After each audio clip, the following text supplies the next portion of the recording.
ರಾಜ್ಯ ಕಾಂಗ್ರೆಸ್ನಲ್ಲಿ ಭುಗಿಲೆದ್ದ ಅಧಿಕಾರ ಹಂಚಿಕೆ ಒಪ್ಪಂದ. ಅಧಿಕಾರ ಹಂಚಿಕೆಯ ಬಗ್ಗೆ ನಾನು ಮಾತನಾಡಿಲ್ಲ ಅಂತ ಮುನಿಯಪ್ಪ ಹೇಳಿದ್ದಾರೆ.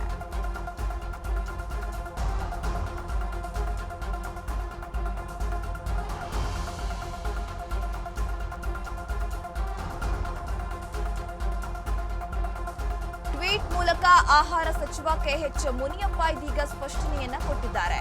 ಸಿಎಂ ಹಾಸನದಲ್ಲಿ ಹೇಳಿದ್ದು ಕರೆಕ್ಟ್ ಆಗಿದೆ ಎಂದಿದ್ದೀನಿ ಅಷ್ಟೇ, ನಾನು ಯಾವುದೇ ಬೇರೆ ರೀತಿ ಮಾತನಾಡಿಲ್ಲ. ಉಳಿದ ವಿಷಯಗಳು ಹೈಕಮಾಂಡ್ಗೆ ಬಿಟ್ಟಿದ್ದು ಅಂತ ಹೇಳಿ ಮುನಿಯಪ್ಪ ಇದೀಗ ಯೂಟರ್ನ್ ಹೊಡೆದಿದ್ದಾರೆ.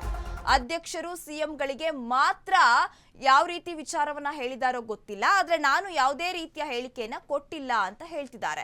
ರಾಜ್ಯ ಕಾಂಗ್ರೆಸ್ನಲ್ಲಿ ಇದೀಗ ಅಧಿಕಾರ ಹಂಚಿಕೆ ಒಪ್ಪಂದ ಒಂದು ದೊಡ್ಡ ಮಟ್ಟದಲ್ಲಿ ಸದ್ದು ಮಾಡ್ತಾ ಇದೆ.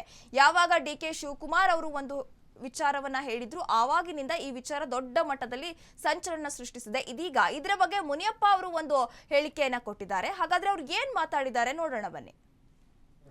ಕೋಲಾರ ಜಿಲ್ಲೆ ಮುಳಬಾಗಿಲು ತಾಲೂಕಲ್ಲಿ ಒಂದು ಖಾಸಗಿ ಕಾರ್ಯಕ್ರಮದಲ್ಲಿ ಭಾಗವಹಿಸಿರುವಂಥ ಸಂದರ್ಭದಲ್ಲಿ ಮಾಧ್ಯಮ ಮಿತ್ರರು ನನ್ನನ್ನು ಒಂದು ಪ್ರಶ್ನೆ ಕೇಳಿ, ಹಾಸನದಲ್ಲಿ ಪ್ರದೇಶ ಕಾಂಗ್ರೆಸ್ ಅಧ್ಯಕ್ಷರು ನಾನು ಕನಕಪುರದ ಬಂಡೆ, ನಾನು ಕಡೆಯವರೆಗೂ ಕೂಡ ಸಿದ್ದರಾಮಯ್ಯನವ್ರ ಜೊತೆಯಲ್ಲಿ ಇರ್ತೀನಿ ಅನ್ನೋ ಮಾತನ್ನು ಹೇಳಿದ್ದಾರೆ.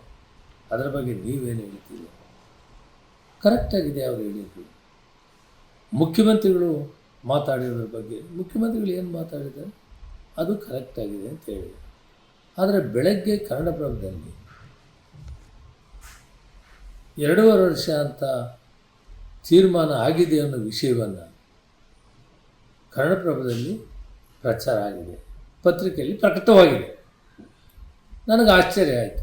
ನಾನು ಈ ಸಬ್ಜೆಕ್ಟ್ನಲ್ಲಿ ಇದನ್ನು ಮಾತಾಡಿಲ್ಲ. ನಾನು ಕೇಳಿದ್ದು ಅವರು ಏನು ಹಾಸನದಲ್ಲಿ ಹೇಳಿದರು ಅದು ಕರೆಕ್ಟಾಗಿದೆ ಅಂತ ಹೇಳಿದ್ದೀನಿ, ಹೀಗೂ ಹೇಳ್ತೀನಿ. ಮುಖ್ಯ ವಿಷಯಗಳು ಹೈಕಮಾಂಡ್ಗೆ ಬಿಟ್ಟಿದ್ದು, ಅದಕ್ಕಿಂತ ಮುಖ್ಯವಾಗಿ ಅಧ್ಯಕ್ಷರಿಗೂ ಮುಖ್ಯಮಂತ್ರಿಗಳಿಗೆ ವಿಷಯಗಳು ಗೊತ್ತೇ ಬಿಟ್ಟರೆ ಇದು ಯಾರಿಗೂ ಗೊತ್ತಿಲ್ಲ. ಈ ಪ್ರಕಟವಾಗಿರೋದು ಸರಿ ಇಲ್ಲ. ಇದನ್ನು ಯಾರೂ ಕೂಡ ಗಮನಕ್ಕೆ ತೆಗೆದುಕೊಳ್ಬೇಡಿ. ಸುಭದ್ರವಾಗಿ ಸರ್ಕಾರ ನಡೀತಾ ಇದೆ. ಮಾನ್ಯ ಮುಖ್ಯಮಂತ್ರಿಗಳು ಅಧ್ಯಕ್ಷರು ಒಗ್ಗಟ್ಟಾಗಿ ಕೆಲಸ ಮಾಡ್ತಾ ಇದ್ದಾರೆ. ನಾವು 136 ಜೊತೆಗೆ ಇನ್ನೂ 2 ದಿನದಿಂದ 138 ಆಗಿದ್ದೀವಿ. ಸರ್ಕಾರ ಸುಭದ್ರವಾಗಿ ನಡೀತಾ ಇದೆ. ಆದ್ದರಿಂದ ಇದನ್ನು ಯಾರೂ ಕೂಡ ಗಣನೆ ತೆಗೆದುಕೊಳ್ಬೇಕಾಗಬಾರದು ಅಂತೇಳಿ ನಾನು ನಾನು